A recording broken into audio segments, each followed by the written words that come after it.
आज हम भारत के एक बहुत ही महत्वपूर्ण कानून पॉक्सो एक्ट की बात करेंगे।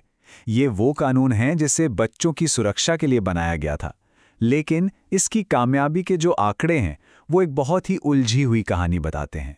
ये समझना बेहद ज़रूरी है कि कैसे एक अच्छी नीयत से बनाया गया कानून ज़मीन पर उम्मीद के मुताबिक काम नहीं कर पाता। हाल ही में एक आंकड़ा सामने आया, 109%। भारत की फास्ट ट्रैक अदालतों ने बच्चों के यौन शोषण से जुड़े मामलों में 109% की निपटान दर हासिल की। अब इसका मतलब क्या है? इसका मतलब यह है कि जितने केस दर्ज हुए उससे भी ज्यादा निपटा दिए गए। सुनने में तो एक बहुत बड़ी कामयाबी लगती है ना? लेकिन यहीं पर सबसे बड़ा सवाल उठता है, क्या ये जो रफ्तार है यही इंसाफ है, या फिर केस को जल्दी जल्दी खत्म करने की इस होड़ में हम न्याय की क्वालिटी के साथ ही कोई समझौता तो नहीं कर रहे हैं? यही वो सवाल है जिसकी तह तक हम आज जाएंगे। तो इन आंकड़ों की सच्चाई को समझने के लिए हम इस पूरे मुद्दे को 5 हिस्सों में देखेंगे। पहले, क्या ये कानून सच में एक मील का पत्थर था? फिर ये आंकड़े तेज तो हैं पर निष्पक्ष क्यों नहीं? हमारा सिस्टम फेल कहाँ हो रहा है? कानून का गलत इस्तेमाल कैसे हो रहा है? और आखिर में आगे सुधार का रास्ता क्या है? तो चलिए सबसे पहले ये समझते हैं कि ये कानून बना ही क्यों था। देखिए, 2012 में जब पॉक्सो एक्ट लाया गया तो ये वाकई एक बहुत बड़ा कदम था। इसका मकसद था बच्चों के लिए एक ऐसा सिस्टम बनाना जो उनके प्रति संवेदनशील हो और जहां न्याय समय पर मिले, जो कि पुराने कानूनों में बिल्कुल नहीं था। और इस मकसद को पूरा करने के लिए अक्टूबर 2019 से एक जबरदस्त ढांचा खड़ा किया गया। सोचिए, देश भर में 773 फास्ट ट्रैक स्पेशल कोर्ट्स बनाई गईं, जिनमें से 400 तो सिर्फ और सिर्फ पॉक्सो केस के लिए थी। निर्भया फंड से लगभग 2000 करोड़ रुपए भी दिए गए और इस सिस्टम ने 3.5 लाख से ज्यादा केस निपटाए भी।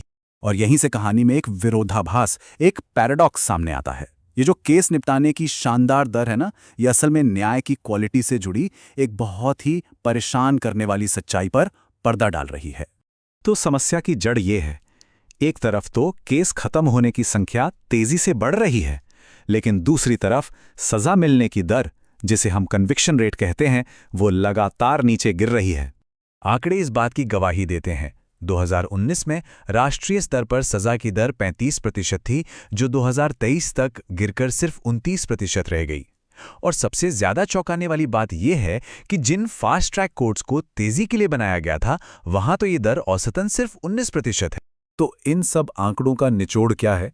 निचोड़ साफ है, केस जल्दी निपटाने के चक्कर में कन्विक्शंस कमजोर हो गए हैं। इसे बेहतर न्याय तो बिल्कुल भी नहीं कहा जा सकता। तो सवाल यह है कि आखिर ऐसा हो क्यों रहा है। अब हम सिस्टम की उन कमियों को समझेंगे जिनकी वजह से ये रफ्तार इंसाफ में नहीं बदल पा रही। इसकी कई वजहें हैं।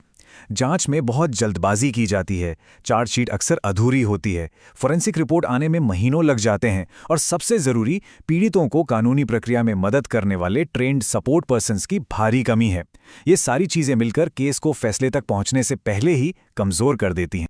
इसी कमी को दूर करने के लिए सुप्रीम कोर्ट ने एक बहुत जरूरी निर्देश दिया था, ये कि हर पुलिस स्टेशन में पैरालीगल वॉलंटियर्स यानी PLVs होने चाहिए। इनका काम था पीड़ित परिवारों की मदद करना, FIR लिखवाने से लेकर मुआवजे की प्रक्रिया तक हर कदम पर उनका साथ देना। लेकिन जमीन की हकीकत देखिए, आंध्र प्रदेश में 900 से ज्यादा पुलिस स्टेशंस हैं, लेकिन PLVs हैं सिर्फ 42। और तमिलनाडु में तो हालत और भी खराब है, 1577 स्टेशंस में एक भी PLV नहीं है। ये दिखाता है कि कानून को लागू करने में हम कितना ज्यादा फेल हुए हैं और परिवार कितने अकेले और बेबस रह जाते हैं। सिस्टम की ये खामियां तो हैं ही, पर इसके अलावा एक और बहुत गंभीर समस्या है, और वो है इस कानून का गलत इस्तेमाल। पॉक्सो एक्ट की जो कठोर बनावट है, उसका इस्तेमाल उन हालात में किया जा रहा है जिनके लिए ये कभी बना ही नहीं था। और ये चिंता अब कोई हवाई बात नहीं रही। खुद भारत के सुप्रीम कोर्ट ने ये माना है कि पॉक्सो एक्ट का दुरुपयोग एक खतरे का रूप ले चुका है, खासकर जब परिवार वाले इसे सहमति से रहने वाले किशोरों के खिलाफ एक हथियार की तरह इस्तेमाल करते हैं। अब ये दुरुपयोग होता कैसे है? इसके पीछे कानून का एक सिद्धांत है, स्ट्रिक्ट लायबिलिटी। इसका सीधा सा मतलब है कि बच्चे या नाबालिग की सहमति की कानून की नज़र में कोई कीमत नहीं है। ये सिद्धांत बच्चों को बचाने के लिए था, लेकिन इसका एक अनचाहा नतीजा ये हुआ है कि अब किशोरों के बीच आपसी सहमति से बने रिश्ते भी आपराधिक मामले बन जाते हैं। तो इन सब गंभीर समस्याओं को देखते हुए सवाल उठता है कि इसका हल क्या है। चलिए अब कुछ ऐसे सुधारों पर नजर डालते हैं जो इस स्थिति को बदल सकते हैं और हमें रफ्तार से ज्यादा सहायक न्याय की तरफ ले जा सकते हैं। कुछ सुधार तो बिल्कुल प्रैक्टिकल लेवल पर किए जा सकते हैं, जैसे सपोर्ट पर्सन्स की जवाबदेही तय करने के लिए उन्हें आरटीआई के जरिए ट्रैक किया जाए, फॉरेंसिक लैब रिपोर्ट्स के लिए एक सख्त डेडलाइन हो, जिन राज्यों में सजा की दर कम है उनका हर 3 महीने में ऑडिट किया जाए और पुराने मामलों को एक साथ बंडल करके निपटाया जाए। कानून में बदलाव के लिए भी एक बहुत अहम सुझाव लॉ कमीशन की तरफ से आया है। सिफारिश ये है कि 16 से 18 साल के किशोरों से जुड़े मामलों में जजों को गाइडेड जुडिशियल डिस्क्रिशन यानी एक तरह का विवेकपूर्ण अधिकार दिया जाए, ताकि जज ये तय कर सकें कि मामला आपसी सहमति का है या फिर असल में शोषण का। लेकिन आखिर में हल सिर्फ कानूनी सुधारों से नहीं निकलेगा। एक बड़े सामाजिक बदलाव की जरूरत है। हमें पुलिस केंद्रित सोच से आगे बढ़कर किशोरों के लिए गोपनीय काउंसलिंग, पारिवारिक झगड़ों को सुलझाने के लिए मध्यस्थता और यौन शिक्षा पर जोर देना होगा, ताकि ऐसे मामले कोर्ट तक पहुंचे ही नहीं। तो ये सारी बातें हमें एक बहुत ही बुनियादी सवाल पर लाकर खड़ा कर देती हैं। हम एक ऐसा न्याय का सिस्टम कैसे बनाएं जो सिर्फ तेज ना हो बल्कि निष्पक्ष भी हो, मददगार हो और सही मायने में बच्चों के हित में काम करे। यही वो चुनौती है जो भविष्य के नीति निर्माताओं और हम सबके सामने है।